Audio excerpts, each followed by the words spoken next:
Hello guys, स्वागत है आपका सिटीजन जी चैनल पर। और आज से हम स्टार्ट कर रहे हैं इंसिडियस सीरीज। इस फ्रेंचाइज में अब तक 4 मूवीज हैं और 5वीं कुछ ही दिनों में रिलीज होगी। इस फ्रेंचाइज के क्रिएटर हैं जेम्स वॉन और ली वैनल, जिन्होंने इससे पहले बनाई थी सॉ और डेड साइलेंस। फिर भी दोनों का ही करियर डूब रहा था, जिसे बचाया इंसिडियस ने। इसलिए ये कॉन्जरिंग की पेरेंट मूवी है, क्योंकि अगर ये नहीं होती तो कॉन्जरिंग भी ना होती। जेम्स वॉन उसे बना नहीं पाते और इसी से लेकर उसमें कई सारी चीजें डाली गई हैं जो आपने शायद आज तक नोटिस नहीं की थी, लेकिन ये वीडियो देखकर समझ आ जाएगी। ये मूवी कॉन्जरिंग से सुपीरियर कैसे है वो भी मैं आपको समझाऊंगा और बताऊंगा कि फिर भी कैसे कॉन्जरिंग ओवररेटेड है और ये अंडररेटेड। इसे ब्लमहाउस ने प्रोड्यूस किया था और ब्लमहाउस के बारे में भी मैं आपको थोड़ी जानकारी दे दूंगा। बाकी आज आप ब्रेकडाउन देखने वाले हो सबसे पहली मूवी इंसिडियस का, जो कि आई थी 2010 में और रिलीज हुई थी 2011 में। इसके डायरेक्टर हैं जेम्स वॉन और राइटर हैं ली वैनल। और अगर आपने सॉ देखी है तो आपको पता ही है कि ये जोड़ी कैसी है। इंसिडियस का मतलब है जो धीरे धीरे बिना दिखे फैलता है पर नुकसान भारी करता है। ये वीडियो एक ओवरऑल पैकेज होगा जिसमें आप हर एक चीज जान जाओगे, इस मूवी के बारे में, मेकर्स के बारे में, हर एक छोटी डिटेल और पर्दे के पीछे जो कुछ हुआ वो भी मैं आपको बताऊंगा, ढेर सारे अनसुने फैक्ट्स के साथ। इस मूवी के बारे में आपका नजरिया पूरी तरह बदलने वाला है। तो अब ज्यादा देर ना करते हुए जल्दी से स्टोरी स्टार्ट करते हैं।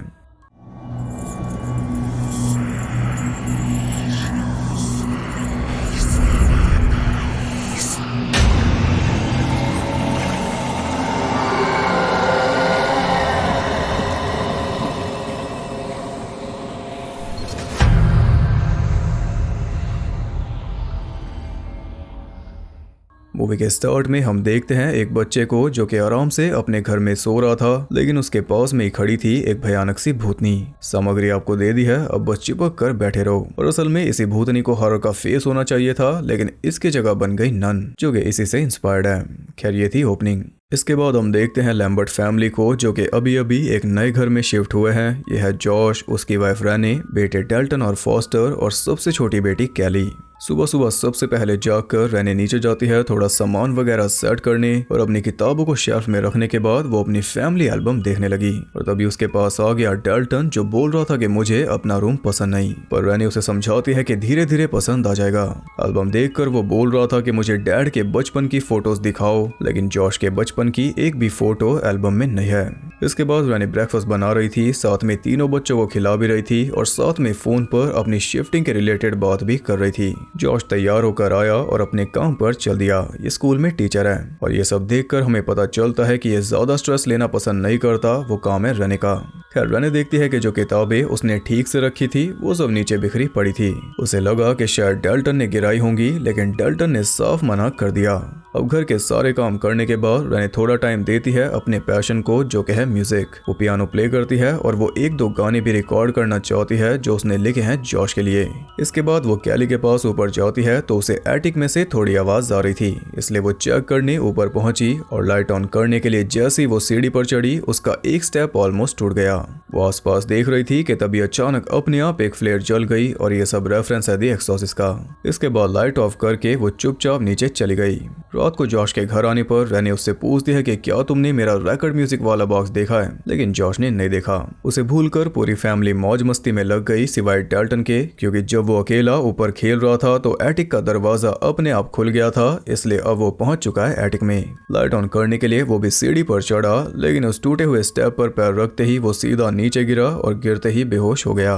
कुछ देर बाद जब उसे होश आया तो उसने देखा कि उसके सामने कोई खड़ा था, जो कि हमें दिखाया नहीं गया, पर उसे देखकर डेल्टन इतनी जोर से चिल्लाया कि उसके माँ बाप ऊपर आ गए। उसके सर पे चोट लगी थी, इसलिए इन दोनों को लगा कि शायद गिरने की वजह से चिल्ला रहा है। तो जॉश उसे उठाकर उसके रूम में ले गया और रैनी भी लाइट ऑफ करके आई रही थी कि तभी उसे देख गया उसके रिकॉर्ड म्यूजिक वाला बॉक्स, जिसे ये पूरे घर में ढूंढ रही थी, पर इसे यहाँ पर लाया कौन।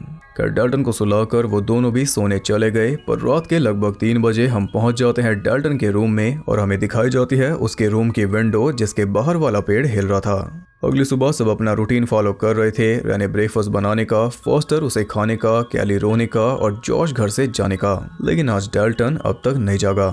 जॉश उसे उठाने जाता है, लेकिन डेल्टन कोई रिस्पांस नहीं देता। ये देखकर जॉश एकदम से घबरा गया, क्योंकि उसके मन में आया कि कहीं मेरे बेटे को कुछ हो तो नहीं गया। और उसने देखा कि डेल्टन की सांसें चल रही थी। वो उसे जल्दी से लेकर हॉस्पिटल पहुंचे, मगर डॉक्टर की समझ में कुछ भी नहीं आया, इसलिए उसने बोल दिया कि डेल्टन कोमा में जा चुका। उन्हें लग रहा था कि शायद कल सर पे चोट लगी थी उसकी वजह से हुआ होगा, लेकिन डॉक्टर ने साफ बता दिया कि ब्रेन डैमेज नहीं है, वो कोमा में जरूर है लेकिन बॉडी एकदम नॉर्मल है, यानी कि इस कंडीशन का इनके पास भी कोई जवाब नहीं क्योंकि आज से पहले ऐसा कुछ हुआ नहीं। रैने के मन में यही सवाल है कि जब सब कुछ नॉर्मल है तो फिर ये जा क्यों नहीं रहा, और डॉक्टर इस बात का जवाब नहीं दे पाया। फिर भी उन्हें उम्मीद थी कि डाल्टन जल्दी जाग जाएगा, लेकिन ऐसे ही 3 महीने बीत गए। डाल्टन अब तक नहीं जागा। उसका इलाज घर पे ही चल रहा है जिसमें काफी ज्यादा खर्चा आता है, जिस वजह से जॉश के ऊपर काफी लोड है और उदास तो वो है ही, ऊपर से पूरे घर में उदासी है क्योंकि नए घर में आते ही ऐसा हो गया। रैने को सबसे प्यारा डाल्टन ही था जो कि अब बेजान पड़ा है, इसलिए रैने की भी सारी खुशियां गायब है और उसका हाल देखकर फॉस्टर की भी। रैने ऐसे ही उदास बैठी थी कि तभी बेबी मॉनिटर में से किसी के बोलने की आवाज आने लगी। वो बोल रहा था कि तुम कुछ भी नहीं कर सकती, तो रैने बड़े ध्यान से उसकी बातें सुनने लगी, जिससे पता चल रहा था कि वो कुछ छीनने में लगा था और अचानक से वो गुस्से में चिल्लाया तो रैने डर गई और तभी कैली भी रोने लगी। रैने भागकर ऊपर पहुंची तो कैली के रूम का दरवाजा खुला था, लेकिन अंदर कैली अकेली थी। उसने रूम का हर एक कोना चेक किया मगर वहां उसे कोई भी नहीं मिला। रात में जब वो फॉस्टर को सुला रही थी तो उसने देखा कि आज फॉस्टर को स्कूल से एक अवार्ड मिला है, लेकिन ये बात उसने घर में नहीं बताई क्योंकि ऐसा माहौल है ही नहीं कि कोई खुशी की बात की जाए। रैने उसे समझा रही थी कि सब कुछ जल्दी ठीक हो जाएगा, और तभी वो कहता है कि मुझे डर लगता है। वो पूछती है किससे, तो वो कहता है डाल्टन से, क्योंकि रात को वो पूरे घर में घूमता है। ये सुनकर रैने के होश उड़ गए, पर फॉस्टर की बात को उसने ज्यादा सीरियस नहीं लिया, लेकिन उसे लेना चाहिए था क्योंकि रात होते ही उसे डाल्टन के रूम से चलने की आवाज आ रही थी, इसलिए अपने रूम का दरवाजा बंद करके वो जल्दी से चादर में छुप गया। इधर रैने जॉश को सब कुछ बता रही थी जो कुछ भी आज उसके साथ हुआ, और तभी कोई उनके घर के दरवाजे पर बहुत जोर से नॉक करने लगा। जॉश चेक करने जाता है लेकिन दरवाजे के बाहर उसे कोई भी दिखाई नहीं देता, इसलिए वो फिर से ऊपर आ रहा था, पर तभी कैली के रोने की आवाज सुनकर रैने उसके रूम में गई तो उसने देखा कि वहां पर एक अजीब सा आदमी खड़ा था, लेकिन पलक झपकते ही वो गायब हो गया, इसलिए जॉश को नहीं दिखा। अभी वो ये सब समझ रहे थे कि तभी उनका सिक्योरिटी अलार्म बजने लगा क्योंकि कोई उनके दरवाजे का लॉक तोड़कर घर में घुस चुका था। रैने दोनों बच्चों को लेकर डाल्टन के रूम में चली गई और जॉश अलार्म को बंद करके अकेले ही पूरे घर की छानबीन करने में लग गया। पर कुछ देर बाद अलार्म फिर से बजने लगा, यानी कि जो कोई इनके घर में घुसा था वो अपने आप बाहर निकल गया। कुछ इस तरह ये रात निकली, लेकिन इस रात के बाद काफी कुछ बदल गया। अगले दिन जॉश रैने को फोन करके कहता है कि आज रात मैं देर से घर आऊंगा, मुझे कुछ काम है। और यहाँ पर हम इसके पीछे वाले बोर्ड पर देख पाते हैं 100 वाले बिली द जिगसॉ पपेट को, साथ में नाम लिखा है जेम्स वॉन, और जो बाकी नाम है वो भी सब क्रू मेंबर्स के हैं। ये नाम उनके लिखे हैं जिन्हें सजा मिलेगी, इसलिए नीचे बिली बना है, और जेम्स वॉन को सजा मिलेगी डबल क्योंकि उनके नाम के आगे लिखा है *2 और बिली के नीचे लिखा है 8, पता नहीं क्यों। खैर जॉश को उसी बच्चे के विजन आ रहे थे जो हमें दिखाया गया था ओपनिंग में। इस रात वो घर पहुंचा 11:30 बजे, जिससे साफ पता चल रहा है कि अब ये घर आना नहीं चाहता क्योंकि इसे स्ट्रेस लेना पसंद नहीं, ये सब भी रैने को अकेले झेलना होगा। अगले दिन जब वो डाल्टन की बेडशीट ठीक कर रही थी तो उस पे रैने को मिलता है खून से छपा हुआ एक हाथ जो किसी इंसान का तो नहीं लगता।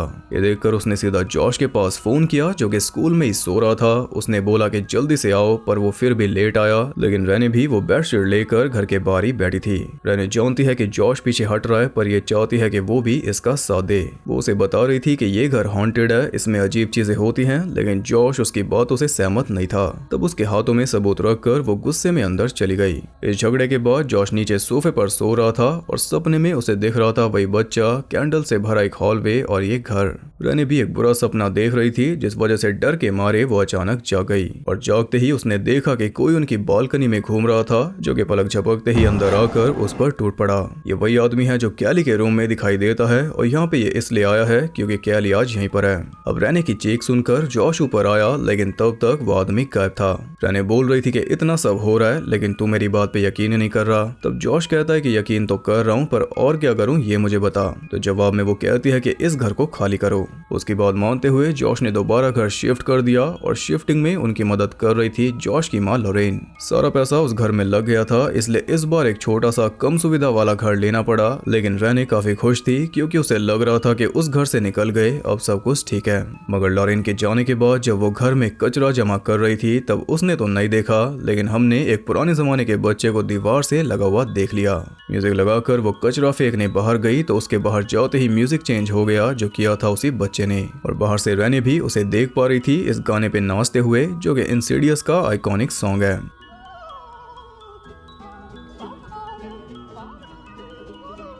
और गाने का नाम है टिपटो थ्रू द ट्यूलिप्स। यूट्यूब पर सुन लेना। रैनी अंदर आई तो वो गायब था, पर तभी अचानक वो उसके पीछे से भागा और पहुंचा सीधा फॉस्टर के रूम में। तो उसके पीछे रैनी भी पहुंची फॉस्टर के रूम में, लेकिन वो बच्चा वहां पर नहीं था। तब वो गई साथ वाले रूम में जो कि डेल्टन का रूम है, और वहां पर अलमारी में उसे जूते नजर आ गए। उसने जाकर चेक किया तो वो बस जूते ही थे, पर तभी ऊपर से वो बच्चा भी निकल कर भाग गया, जिससे रैनी की सारी खुशी खत्म हो गई क्योंकि कुछ भी ठीक नहीं हुआ।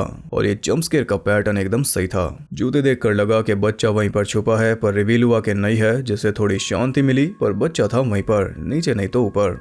खैर जब जॉश घर आया तो रैनी बात कर रही थी एक प्रीस्ट से, और लोरेन को भी उसने बुलाया था। प्रीस्ट के जाने के बाद वो जॉश को बताती है कि जो चीज उस घर में थी वो हमारे पीछे पीछे यहाँ भी आ गई। उसकी बातों पर जॉश हंस रहा था। तब लोरेन उसे बताती है कि कल रात मुझे भी इसी घर का सपना आया था। सपने में मैं डाल्टन के रूम में गई थी तो डाल्टन के पास कोई खड़ा था। मैंने उससे पूछा कि तुम्हें क्या चाहिए, तो उसने बोला डाल्टन।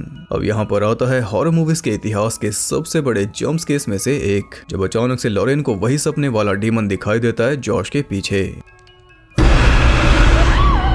जिसका फेस लाल था और बाकी बॉडी ब्लैक। लोरेन बुरी तरह डर चुकी थी कि तभी डाल्टन के रूम से आवाजें आने लगी। तो इन सब ने जाकर देखा कि पूरा रूम तहस नहस हो चुका था और डाल्टन पड़ा था नीचे।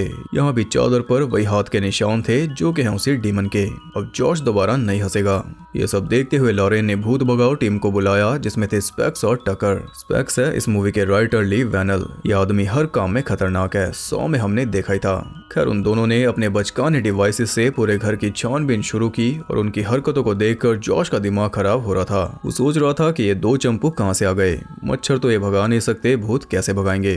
टगर अपने स्पेशल कैमरा से पूरे घर की फोटोज ले रहा था। तभी अचानक डाल्टन के रूम के बाहर उसे दिखाई दी दो क्रीपी बहनें, जो कि क्लियरली रेफरेंस है द शाइनिंग का।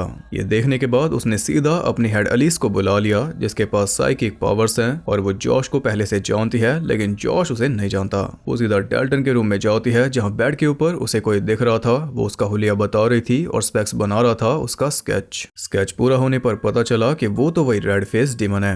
अब एलिस उन्हें बताती है कि आखिर मामला है क्या, और यहाँ पर आती है इंसीडियस की famous line, It's not the house that's haunted. It's your son.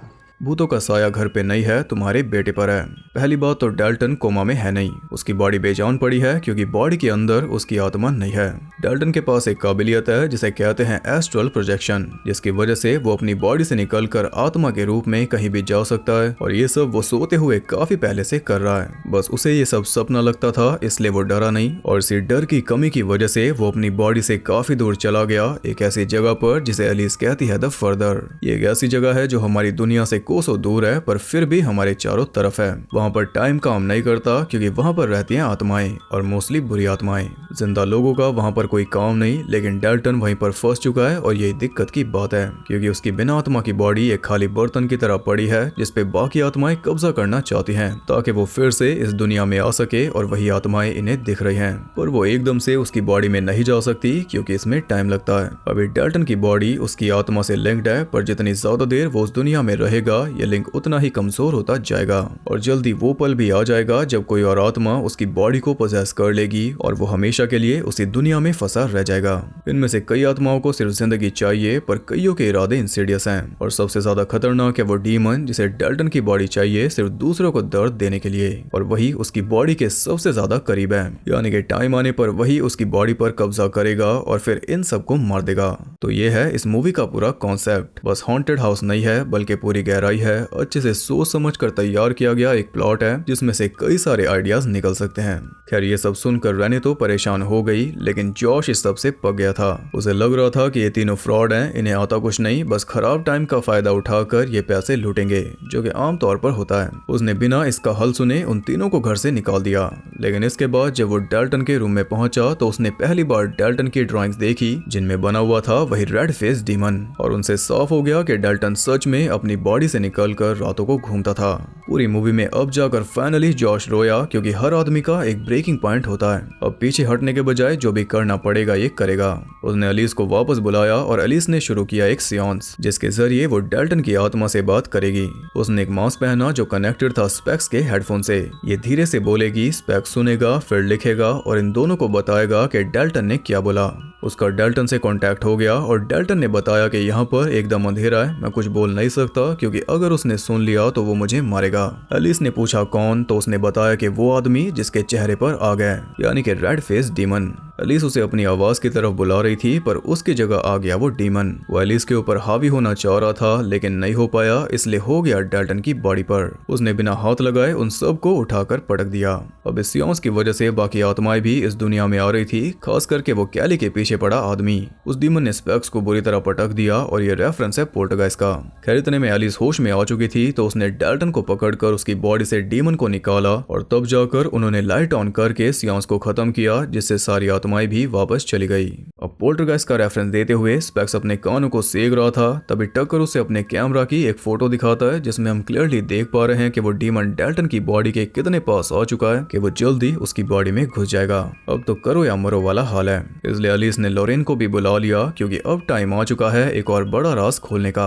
आपने सोचा सब राज खुल गए। वो राज ये है कि डेल्टन को ये काबिलियत ऐसे ही नहीं मिली, ये उसे मिली है जॉश से। बचपन में ये भी सेम ऐसे ही करता था और जब लोरेन को पता चला था तो इसने एलिस को बुलाया था। इसी वजह से एलिस जॉश को पहले से जानती है, यानी कि ओपनिंग में जो बच्चा हमें दिखाया गया था वो जॉश था, जिसकी बॉडी पर कब्जा करना चाह रही थी वो भूतनी, और फैंस उसे बुलाते हैं द ब्राइड इन ब्लैक। लोरेन को ये बात पता चली थी फोटो से, क्योंकि जब भी ये जॉश की फोटो लेती थी तो हर एक फोटो में वो ब्राइड इसके पास होती थी और हर एक फोटो के साथ वो और ज्यादा पास आती जा रही थी, एकदम इस डीमन की तरह। बाय द वे इस फोटो में जॉश के हाथ में जो डॉग है वो जेम्स बॉन्ड का है। खैर जॉश को बचाने के लिए एलिस ने इसकी मेमोरी को सप्रेस कर दिया था, जिससे बॉडी से बाहर निकलना भूल गया था और साथ में उस ब्राइड को भी। लोरेन ने इसकी सारी फोटोज छुपा दी थी, इसलिए एल्बम में इसकी कोई फोटो नहीं थी और आज तक भी ये फोटोज लेने से डरता है। या तो इसे कुछ भी नहीं, लेकिन वो डर इसके दिमाग के किसी कोने में आज भी मौजूद है। उस ब्राइड ने जॉश की आत्मा के साथ सेम वही किया था जो इस डीमन ने किया है डेल्टन की आत्मा के साथ। पर जॉश तो टाइम रहते बच गया था, लेकिन डेल्टन के पास टाइम बहुत कम है।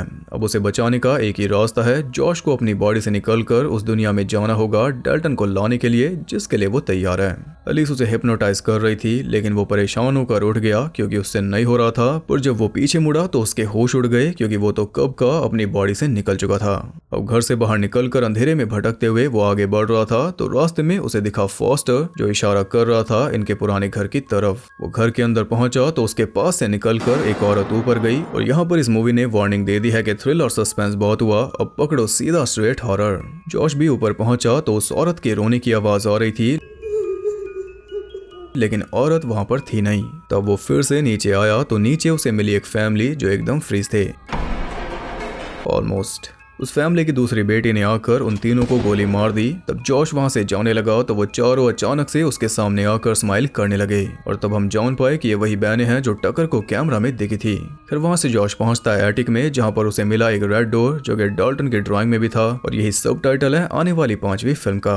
वो उसके अंदर जा पाता उससे पहले वो लंबे बालों वाला आदमी आकर उससे भिड़ गया। इससे जॉश की बॉडी को भी तकलीफ हो रही थी और ये देखकर एलिस ने उसे बोला कि तुम उससे जी सकते हो क्योंकि तुम जिंदा हो, वो नहीं। ये सुनते जॉश ने बड़ी आसानी से उसे हरा दिया। फिर वो अंदर गया और उसी कैंडल वाले हॉलवे से होते हुए वो पहुंच गया डेल्टन तक, जिसे चेन से बांध रखा था उसे डीमन ने। वो डीमन ऊपर था और उसी गाने को सुनते हुए अपने नाखून तेज कर रहा था। जॉश ने डाल्टन को फ्री किया, लेकिन तब तक डीमन ने उसे देख लिया था और पलक झपकते ही वो पहुंच गया उसके पास। वो जॉश को मारने लगा और हम देख पाए कि उसके पैर थे बकरे के।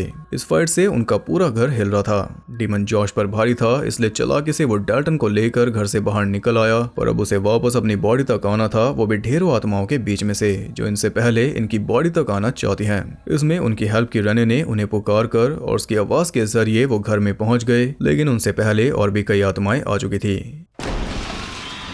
डाल्टन तो अपनी बॉडी की तरफ भाग गया, लेकिन जॉश को रुकना पड़ा क्योंकि उससे मिलने आई थी उसके बचपन की दोस्त। इतने में वो उससे छुटकारा पा रहा था, उधर डेल्टन के पीछे लग चुका था वो डीमन और ऊपर से कई सारी आत्माएं जॉश की बॉडी में घुसना चाह रही थी। पर सही टाइम पर जॉश उस ब्राइड को भगाकर अपनी बॉडी में एंटर हो गया और उधर डेल्टन वापस आ गया अपनी बॉडी में। कुछ इस तरह जॉश ने डेल्टन की जान बचा ली और साथ में अपनी भी। फाइनली ये नाइटमेयर एंड हुआ। पूरी फैमिली खुश थी। डेल्टन पागलों की तरह खा रहा था और रैने बोल रही थी कि अब उसे सोने नहीं देगी।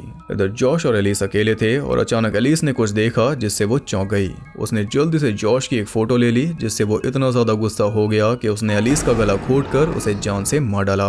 रैने वहां पहुंची तो एलिस की हालत देखकर वो भी डर गई और एलिस की खींची हुई फोटो देखकर तो उसकी सांसें रुक गई क्योंकि फोटो में थी वो ब्राइड, यानी कि जॉश वापस नहीं आ पाया, उसकी जगह आ गई वो ब्राइड। आखिरकार उस ब्राइड ने अपना मकसद पूरा कर लिया।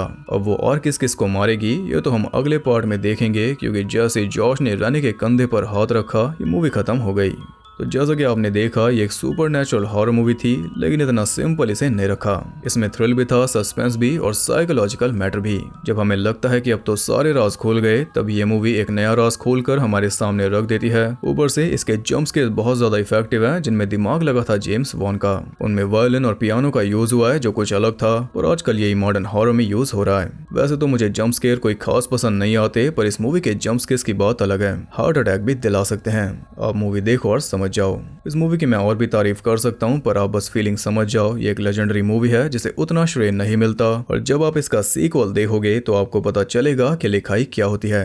अब आपको बता देता हूँ कॉन्जरिंग में क्या क्या डाला गया इससे लेकर। सबसे पहला है सिंगल वर्ड टाइटल, वो भी थोड़ा अनकॉमन, इंसीडियस, कॉन्जरिंग। फिर आता है एक नए घर में शिफ्ट होने वाला प्लॉट। इसके अलावा कई सारे साइड घोस्ट जिनके ऊपर अलग से मूवीज बन सकती हैं, जो कॉन्जरिंग यूनिवर्स में बनी भी है। जैसे इसमें है रेड फेस डीमन, जिसका काउंटर पार्ट है कॉन्जरिंग की बैशेबा, वो लॉन्ग हेयर वाला आदमी, और वो ब्लैक ब्राइड जिससे इंस्पायर होकर नन बनी। इसके अलावा मेन है एक साइकिक पावर वाली लेडी। इसमें है एलिस, कॉन्जरिंग में है लोरेन। जैसे उस एक्ट्रेस को कॉन्जरिंग वाली लेडी कहते हैं, वैसे ही लिंशे को कहते हैं इंसीडियस वाली लेडी। ये है एग्जैक्ट सिमिलरिटीज। बाकी मूवीज में भी कई सारी चीजें हैं जो कभी कॉन्जरिंग की वीडियोस में बताऊंगा, पर इतना काफी है ये समझने के लिए कि ये मूवी कॉन्जरिंग से कई ज्यादा ऊपर है। कॉन्जरिंग इसकी लिखाई की टक्कर नहीं ले सकती। उसे बहुत ज्यादा हाइप मिल गई, जिससे इसे जो मिलनी चाहिए थी वो भी कम हो गई, क्योंकि कॉन्जरिंग एक तरह से इसका एक चमचमाता वर्जन है जिसकी मार्केटिंग बहुत अच्छे से की गई थी।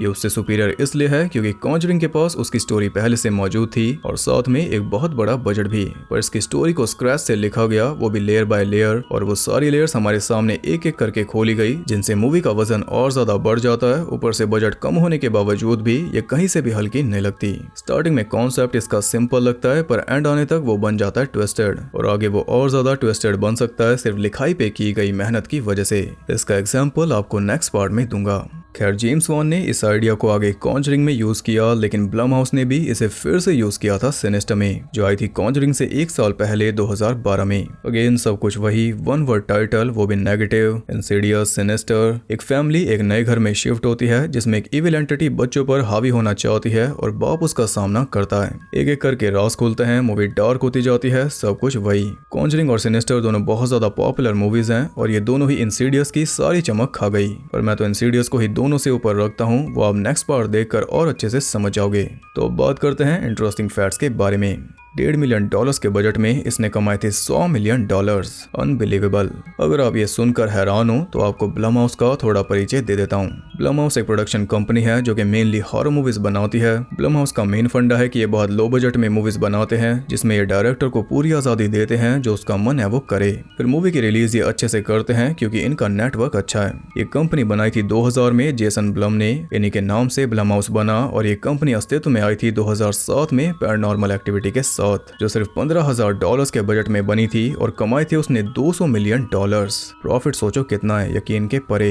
इसी काम के लिए ब्लमहाउस जाना जाता है, कम पैसे में ढेर सारा प्रॉफिट और क्वालिटी मूवीज। आजकल बॉलीवुड भी इसी से इंस्पिरेशन ले रहा है। इसके बाद ब्लमहाउस बना चुका है Insidious, the Purge, the Visit, Unfriended, the Green Inferno, Upgrade, the Belko Experiment, Split, Get Out, Happy Death Day, Truth और Dare, Halloween, Us, the Invisible Man, the Hunt, the Black Phone, Megan, और भी ढेर सारी movies जो कि बड़ी franchises बन चुकी। और आने वाली मूवीज हैं नई इंसीडियस और नई एक्सोर्सिस्ट। आज के टाइम में हॉरर का दूसरा नाम है ब्लमहाउस। कोई पूछे तो बेझिझक बता देना।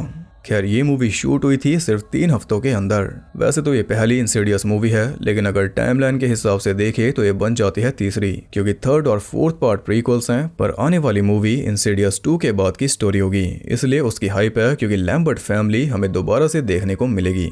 इसका जो थीम म्यूजिक है उसके लिए 33 वायलेंस यूज हुए थे। इसमें म्यूजिक दिया जोसेफ बिशारा ने, और जोसेफ ने उस रेड फेस डीमन का रोल भी किया। इंटरेस्टिंग।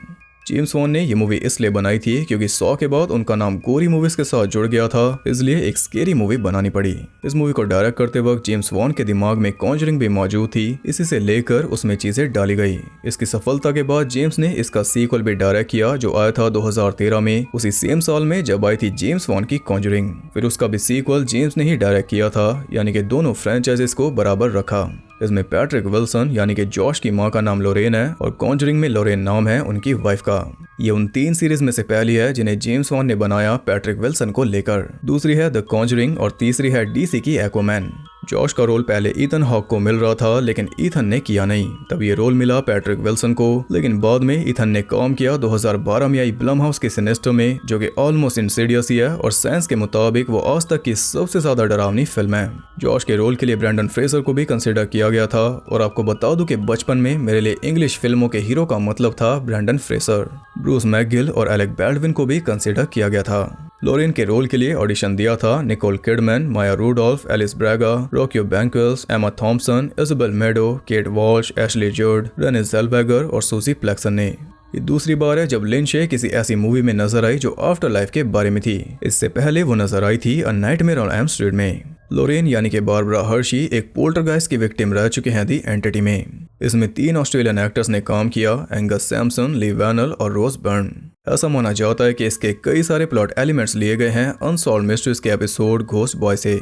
जब डल्टन को सीढ़ी से गिरने के बाद चोट लग गई थी और उसके पेरेंट्स ने उसे बेड पर लेटा दिया था, तब भी उसके रूम में उस डीमन की ड्राइंग मौजूद थी। सियोन्स के अंदर एलिस ने जो मास्क पहना था वो सिमिलर है डीसी के सैंडमैन के गैस मास्क से। और इंटरेस्टिंग बात यह है कि डीसी की एक्वामैन मूवीज बनाते हैं जेम्स वॉन, जिनमें पैट्रिक विल्सन भी हैं, और पैट्रिक और भी डीसी मूवीज में काम कर चुके हैं, जिनमें जैक स्नाइडर इन्वॉल्व थे, जैसे कि वॉचमैन और बैटमैन वर्सेस सुपरमैन। और हेनरी कैविल से पहले इन्हें सुपरमैन के रोल के लिए कंसिडर किया गया था।